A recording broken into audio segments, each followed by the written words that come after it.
नमस्कार, मैं आपके साथ अंकिता पाल। बुलेटिन की शुरुआत करते हैं। भोपाल में मध्य प्रदेश में फसल बीमा योजना को लेकर कांग्रेस ने बीजेपी सरकार पर गंभीर आरोप लगाए हैं।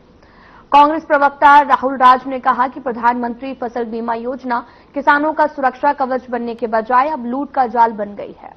उन्होंने दावा किया कि किसानों की मेहनत, उनकी कमाई और सरकार की सब्सिडी सब कुछ बीमा कंपनियों और कॉरपोरेट घरानों की जेब में जा रहा है, जबकि किसानों को मुआवजे के नाम पर 50 या फिर 1500 रुपए जैसे मजाकिया राशि मिल रही है।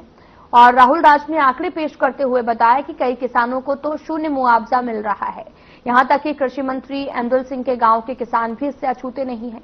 उन्होंने आरोप लगाया कि बीमा कंपनियों और बीजेपी सरकार की मिलीभगत से हजारों करोड़ों का घोटाला हुआ है।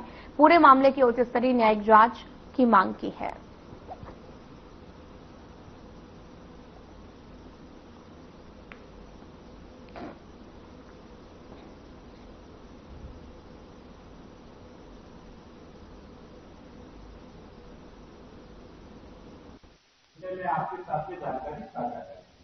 हमने पत्रकार वार्ता के माध्यम से फसल बीमा के एक बहुत बड़े घोटाले को उजागर किया है, जिसमें मध्य प्रदेश के किसानों से 2016 से लेकर आज 2025 तक लगभग 40,000 करोड़ का प्रीमियम वसूला गया, लेकिन किसानों को केवल 30,000 करोड़ रुपए लौटाया गया है। यानी प्रीमियम से भी कम फसल बीमा मिला है।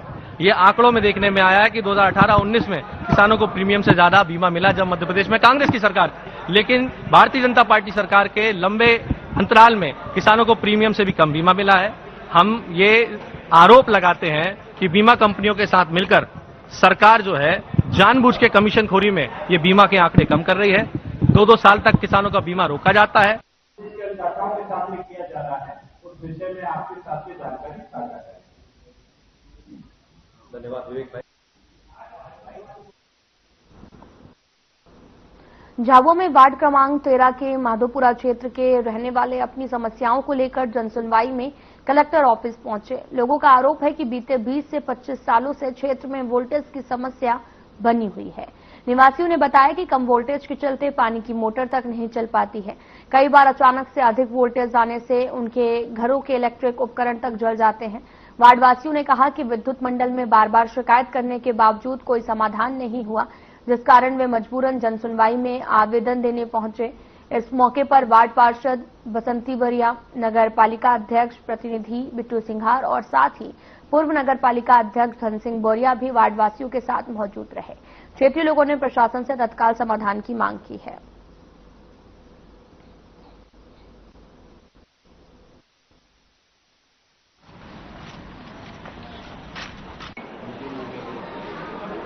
और हर दिन आए दिन वार्डवासी आते हैं परेशानियां लेके, लाइट के लिए ज्यादा परेशान हैं। हमारा कहना पड़ता है कि एक बार डीपी लग जाएगी तो सारी समस्या का समाधान हो जाएगा, और विद्युत पोल भी लग जाए तो ज्यादा अच्छा रहेगा, क्योंकि हमारे वार्ड क्रमांक 13 के वार्डवासी बहुत परेशान है, माधोपुरा वाले।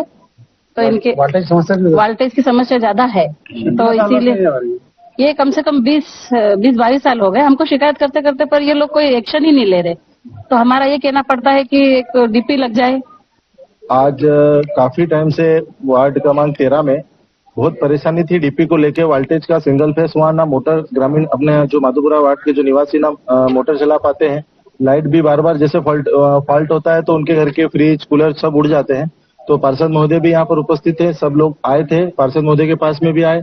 फिर पार्षद महोदय ने मुझे भी फोन लगाया और हम सब आज इकट्ठे होकर यहाँ पर आए हैं कि जहाँ तक काफी टाइम से ये परेशानी हो रही थी। हर वार्डों में जहाँ जरूरत है वहाँ पर डीपी और पोल लग चुके हैं, और माधोपुरा में काफी टाइम से डीपी और पोल की जरा भी व्यवस्था नहीं है।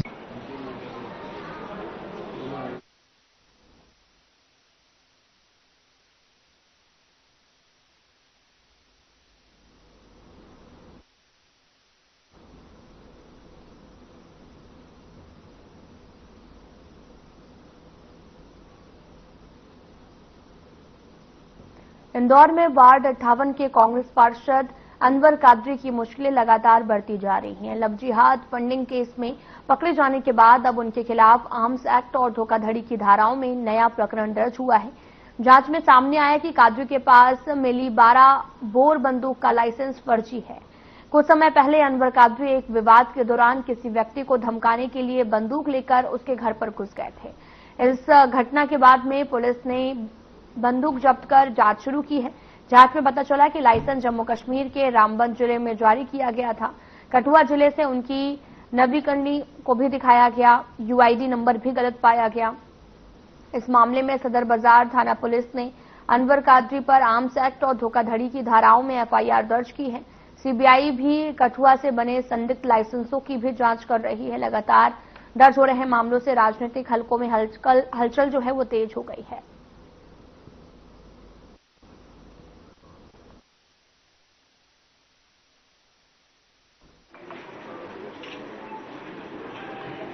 जी, सदर बाजार थाना क्षेत्र में एक पहले अपराध पंजीबद्ध हुआ था 64/2024, जहां पे अनवर कादरी द्वारा किसी के घर में जाके मारपीट की गई थी और उस समय वो 12 बोर की बंदूक भी लेके गए थे। तो 64/24 में ये बंदूक जब्त थी। जब इस बंदूक के लाइसेंस की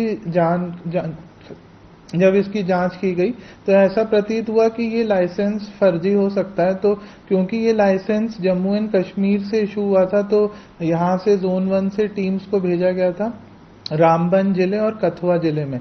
रामबन जिले से ये लाइसेंस जारी हुआ था, तो वहां से पत्राचार किया गया था और फिर एडीएम साहब के पत्र से ये स्पष्ट हो गया कि ये लाइसेंस जो है रामबन जिले द्वारा जारी नहीं किया गया था।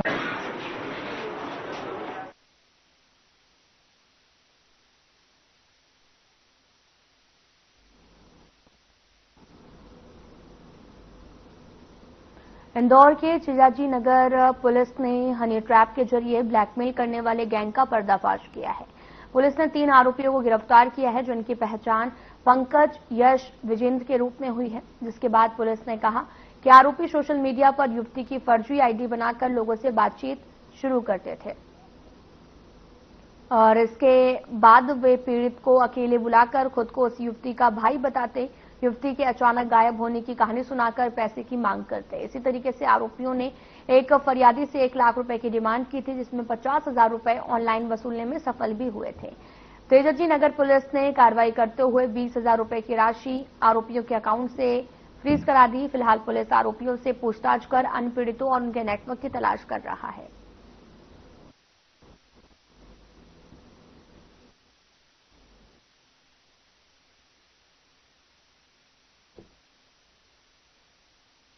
तेजाजी नगर थाना क्षेत्र में एक हनी ट्रैप का मामला सामने आया था। वहां पे 3 लड़के संगठित रूप से ऑपरेट करते थे और वो लड़कियों की इंस्टाग्राम आईडी बना के उनके साथ चैट करते थे। चैटिंग के थ्रू इंस्टाग्राम के बाद वो व्हाट्सएप नंबर्स लेके व्हाट्सएप पे चैटिंग करते थे और जब एक विश्वास बन जाता था तो फिर वो लड़कों को एक सुनसान जगहों पे बुलाते थे और सुनसान जगह पे बुला के वो ऐसा क्लेम करते थे कि उस लड़की के ये भाई हैं और वो लड़की गायब हो गई है जो चैटिंग के कारण, और फिर उन पे दबाव बनाते थे कि हम आप पे पुलिस केस दायर कर देंगे, नहीं तो हमें पैसे दो। तेजाजी नगर थाना क्षेत्र में एक हनी ट्रैप का मामला सामने आया था। वहां पे 3 लड़के संगठित रूप से ऑपरेट करते थे और वो लड़कियों की इंस्टाग्राम आईडी बना के उनके साथ चैट करते थे।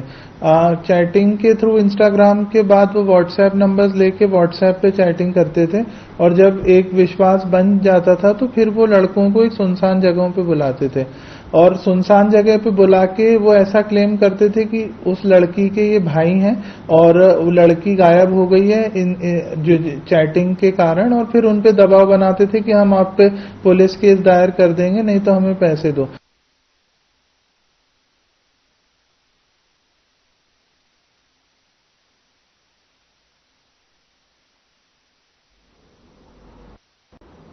सिंगरौली में ईओडब्ल्यू और जीएसटी रीवा की संयुक्त टीम ने एक साथ कई जगहों पर छापेमारी की है। कार्रवाई से जिले में हड़कंप मच गया। जानकारी के मुताबिक टीम को आय से अधिक संपत्ति जीएसटी चोरी की शिकायतें मिली थी, जिसके बाद में कॉलेज मोड़, बरगवा, सरई और मुरवा क्षेत्र में कोल ट्रांसपोर्टरों और कारोबारियों के दफ्तरों पर छापे मारे गए। कार्रवाई की जानकारी लगते ही संचालक अपने अपने दफ्तर छोड़कर फरार हो गए। साथ ही पुलिस अधीक्षक स्थल पर मौजूद रहे, पूरी कार्रवाई की निगरानी कर रहे थे और साथ ही कारोबारियों के कार्यालयों में भी छापेमारी की गई है।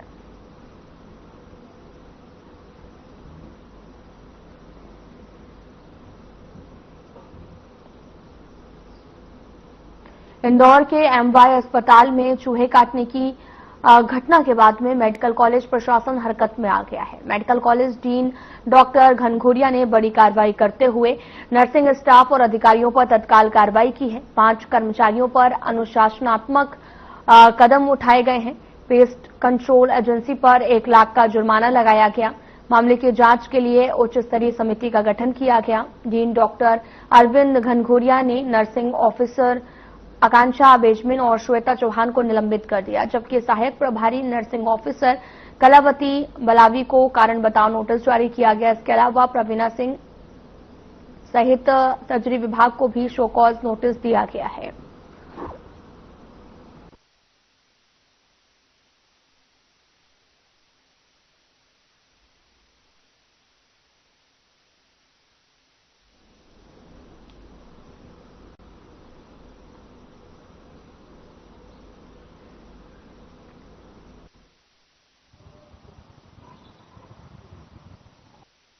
दो बच्चे जो पीडियाट्रिक सर्जिकल आईसीयू में थे, उनमें से 2 बच्चों के हाथ कुतरने का और एक का कंधे में उनको काटने का मामला आया था। इस विषय में जो सुपरिटेंडेंट है एम्बा अस्पताल से, उनसे जानकारी तुरंत इकट्ठी की गई और जानकारी इकट्ठी करने के बाद में जो कमेटी ने जांच में रिपोर्ट दी और तुरंत कार्रवाई की गई, जिस कार्रवाई के तहत जो उपस्थित रात में जो नर्सेज उपस्थित थी, जिनकी ड्यूटी थी, उन्हें 2 नर्सेज को तत्काल प्रभाव से निलंबित किया गया है। आईसीयू की जो इंचार्ज नर्सिंग ऑफिसर्स हैं, 2 लोगों को उन्हें भी कारण बताओ नोटिस सर्व किए गए हैं और जो पीडियाट्रिक सर्जरी विभाग के जो एचओडी हैं, उन्हें भी कारण बताओ नोटिस दिया गया है। एम्बा अस्पताल की जो नर्सिंग के अधीक्षक हैं, उन्हें भी वहां से हटाया गया है।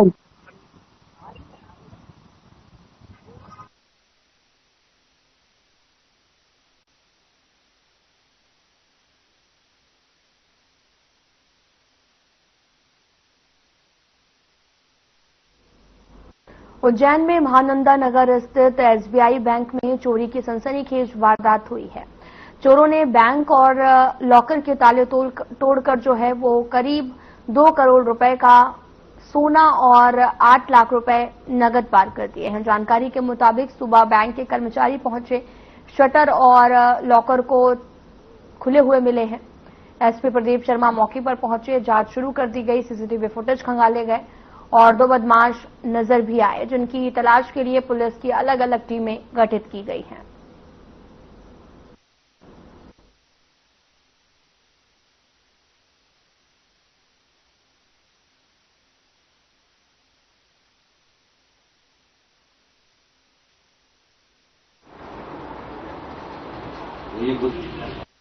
महानंदा नगर में एसबीआई की एक ब्रांच है, जो वहाँ 2 फ्लोर का ब्रांच ऑपरेट की जाती है। उसमें आज सुबह जब इनके सफाई कर्मी और बैंक के मैनेजर पहुंची, तो इनका कहना है किसी के द्वारा ताले खोलकर, चाहे बैंक का मेन गेट हो, चाहे अंदर का जहाँ लॉकर है वहां का ताला खोला हुआ, सभी ताले खोलकर यहाँ से गोल्ड की चोरी की गई है। इनके हिसाब से करीब 1 से 2 करोड़ रुपए का गोल्ड, जो लोन के लिए कोलैटरल में रखा जाता है, वो चोरी हुआ है और 8 लाख रुपए यहाँ से नगद चोरी गए। हमारी टीम के द्वारा स्पॉट विजिट किया गया, एफएसएल, फिंगरप्रिंट, साइबर और क्राइम की टीम और हम सभी लोग वहां स्पॉट विजिट किए हैं। कुछ महत्वपूर्ण सुराग लगे हैं।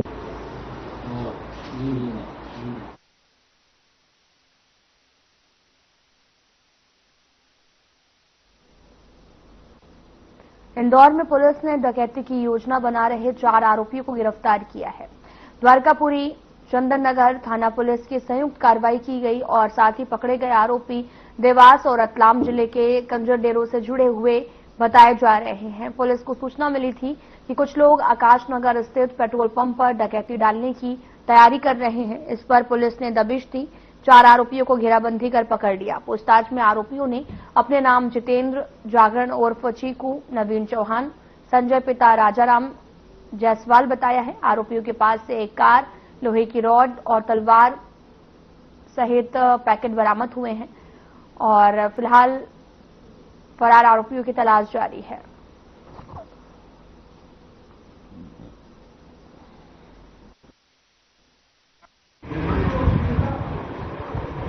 फलस्वरूप में हमारा जोन 4 में थाना द्वारकापुरी और एवं थाना चंदन नगर के एक संयुक्त कार्रवाई की वजह से एक डकैती की योजना बनाने वाले 4 आरोपी लोगों को हम लोगों ने पकड़ा गया है।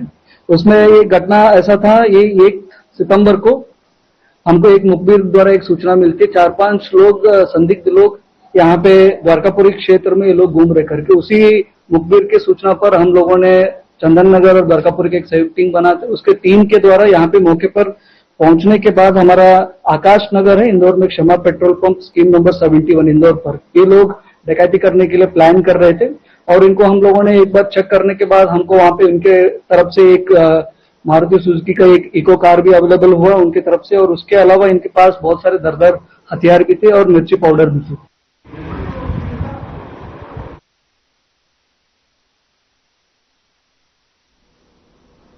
सारंगपुर नगर में 2 घंटे तक हुई मूसलाधार बारिश के कारण थाना परिसर, एसडीओपी कार्यालय परिसर, पशु चिकित्सालय परिसर सहित नगर की कई मुख्य सड़कों पर जलभराव की स्थिति उत्पन्न हो गई है। और वहीं आपको बताते चलें कि अचानक से हुई भारी बरसात ने आमजन की परेशानियों को बढ़ा दिया है। जलभराव की गंभीर स्थिति को देखते हुए नगर परिषद सीएमओ ज्योति सुनहरे ने त्वरित संज्ञान लेते हुए अपनी टीम को जल निकासी की दिशा में जो है वो आवश्यक कदम उठाने की बात कही है। हालांकि बारिश के पानी की निकासी समय पर नहीं हो पाने के कारण कई प्रशासनिक परिसरों और मार्गों पर पानी जमा हो गया है, जिससे नागरिकों को आवागमन में असुविधा का सामना करना पड़ रहा।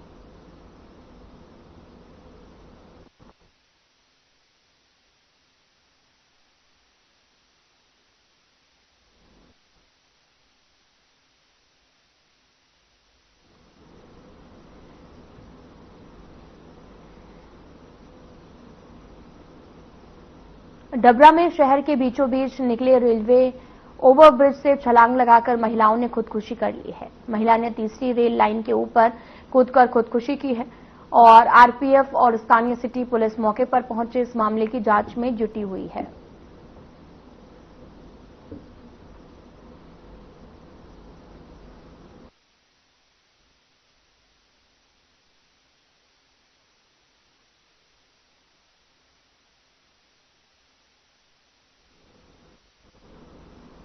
चंबल नदी किनारे एक अद्भुत और रोमांचक दृश्य देखने को मिला है, जब सैकड़ों की भीड़ की निगाहें उस शख्स पर टिकी थी जो नदी की गहराई में उतर चुका था। अचानक उसने पानी के भीतर गोता लगाया, हाथ में जिंदा सांप लेकर बाहर निकला। भीड़ में जोरदार शोर गूंज उठा। दरअसल ये कोई साधारण शख्स नहीं बल्कि माता का भक्त था, जिसने स्थानीय भाषा में भोपा कहा जाता है। और भोपा सांप को पकड़कर न सिर्फ लोगों की माता की शक्ति का एहसास कराता है बल्कि उसे गले में डालकर अपने तेजाजी थानक पर ले जाया गया, जहां तेजादशमी के अवसर पर सर्पदंश से पीड़ित लोगों के बंद करते गए। तेजादशमी के अवसर पर यह अनोखी परंपरा नानप्रदा क्षेत्र के ग्राम समरसा निभाई गई है और दृश्य हर किसी के लिए अद्भुत और श्रद्धा से भरा हुआ था।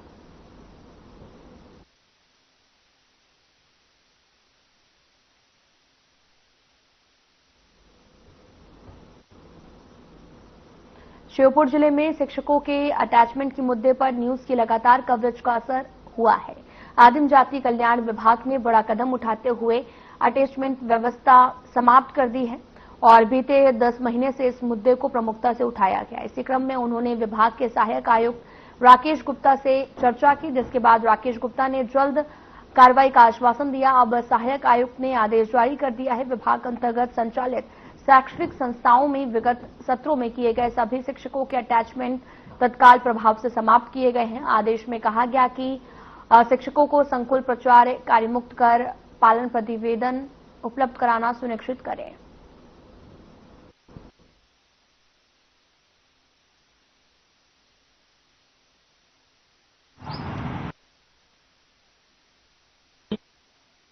कोई भी व्यक्ति माने पुरुष उसमें बच्चों के साथ निवास नहीं कर सकता, समझे नहीं। दूसरी, जहां तक अटैचमेंट का सवाल है, मेरे पास पत्र अभी प्राप्त हुआ है, इसकी जानकारी ली है मैंने कि वो सीएम राय स्कूल में पढ़ाती थी और अब वर्तमान में अधीक्षक है, इसकी भी कार्रवाई की जा रही है। बिल्कुल नियम विरुद्ध है, इसकी विरुद्ध जो भी जांच करके कार्रवाई की जाएगी।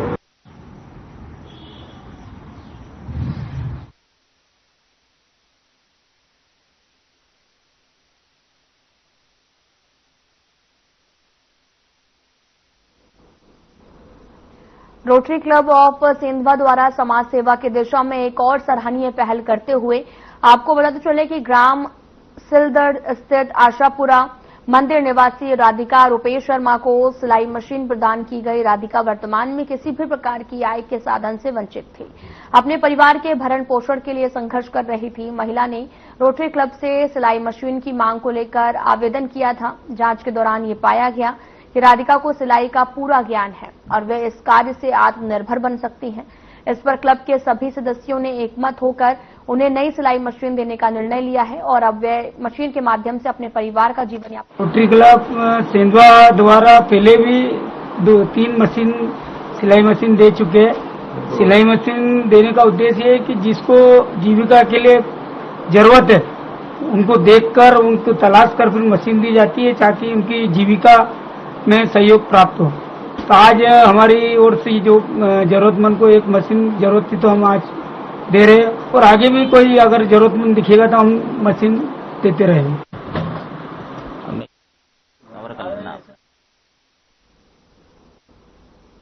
हरदा जिले के गोंदगांव स्थित गंगेश्वरी मठ का विवाद लगातार गहराता जा रहा। मंगलवार को मठ के महंत विष्णु भारती अपने शिष्यों के साथ कलेक्टर कार्यालय पहुंचे। मौजूदा समिति पर गंभीर आरोप लगाते हुए मठ को गोस्वामी समाज को सौंपने की मांग की। महंत विष्णु भारती का कहना है कि गंगेश्वरी मठ सदियों से गोस्वामी समाज के अधीन संचालित होता आया है, लेकिन निरंजन शर्मा ने अवैध तरीके से नई प्रबंध समिति का गठन किया है। मैं महंत अम्बरीश पटेल ग्राम राशि से। ये गंगेश्वरी जो मठ है वो हमारी समाज की धरोहर है और हमेशा हमारी रही है। ये अभी निरंजन जी शर्मा जी जो है उनकी राजनीति चाणक्य से वो हमसे छुड़ाना चाहते हैं, जबकि वो ओरिजिनल यदि आप पता करिएगा उसकी हिस्ट्री निकालेंगे बहुत पुरानी सालों साल पुरानी हमारी धरोहर है गोस्वामी समाज का। तो हम ऐसा होने नहीं देंगे, चाहे जो भी करना पड़े, चाहे हमें पिटना पड़े। श्री गोंदागांव तहसील टिमरनी जिला हरदा से आया हूँ। सामाजिक हिसाब से जो गंगेश्वरी मठ है जो हम गोस्वामी समाज का है और परंपरा से चला आ रहा है, उसमें प्रथम समाधि जीवित समाधि स्वामी जी महाराज की, तो उनके भंडारा के हिसाब से हम कलेक्टर साहब पास आए थे ताकि वहाँ जो अभी जो समिति बनी हुई है वो अवैध रूप से बनी गई हो, मुझे मतलब डरा धमका के बनी गई हुई है। तो मैं समाज को लेकर आया था कि ये हमारी जो धरोहर है दशनाम गोस्वामी समाज की, इस पर अवैध तरीके से समिति बनी हुई है। तो इस भंडारे के विषय में हम आए थे तो उन्होंने बोल दिया कि आपका केस जबलपुर कोर्ट में विचाराधीन है, तो अभी हम आपकी कोई सहायता नहीं कर सकते। मैं हमारे सामाजिक धरोहर के लिए साहब के पास आया हूँ, कलेक्टर साहब महोदय से निवेदन करने कि हमारा पंचमी को जो श्राद्ध चलता है परमगत 500 वर्ष से, उस श्राद्ध को यथावत रखा जाए और उसमें मठ में हमें सामान देने की व्यवस्था करवाए। 10 महीने हो गए हमारे मठ में पूजन आरती सब बंद हुई है। तो बाबा क्या है मठ का, थोड़ा सा बताएं किसका? नहीं, मठ तो गोस्वामी समाज का है साहब। आप पुराने प्राचीन ये कागज से लगे हैं उसमें देख लीजिए। आज से 5 हमारा जन्म नहीं था कब के हमारे। अब तो हमको चाहिए ना हमारा मठ का अधिकार समाज को चाहिए।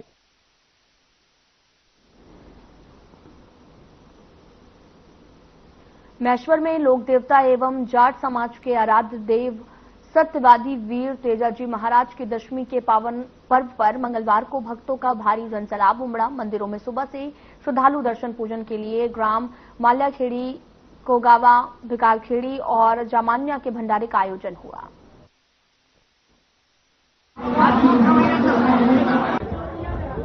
आज तेजादशमी के पावन अवसर पर मैं सभी जितने भी जाट समाज के ग्राम हैं उनको और पूरी महेश्वर तहसील को बहुत बहुत शुभकामना देना चाहता हूं, बहुत बहुत बधाइयां देना चाहता हूं जो इस उत्सव को भव्य रूप से मनाते हैं।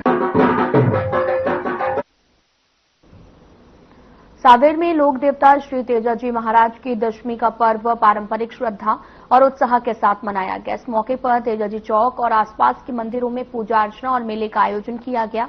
नौवीं के अवसर पर नगर के प्राचीन तेजाजी मंदिर में जागरण और भजन संध्या का आयोजन हुआ।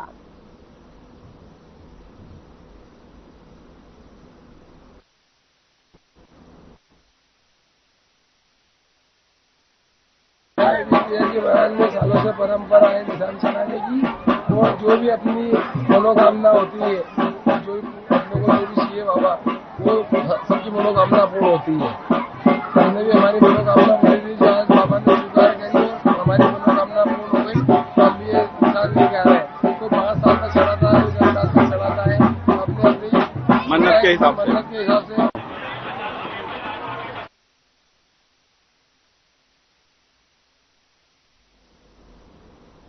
महाशिप्रा के पावन तट पर बसे महिदपुर नगर के ग्राम भीमाखेड़ा में स्थित पौराणिक वीर तेजाजी महाराज के नाग मंदिर देवरा में इस साल भी 2 दिवसीय धार्मिक आयोजन भव्यता के साथ संपन्न हुआ।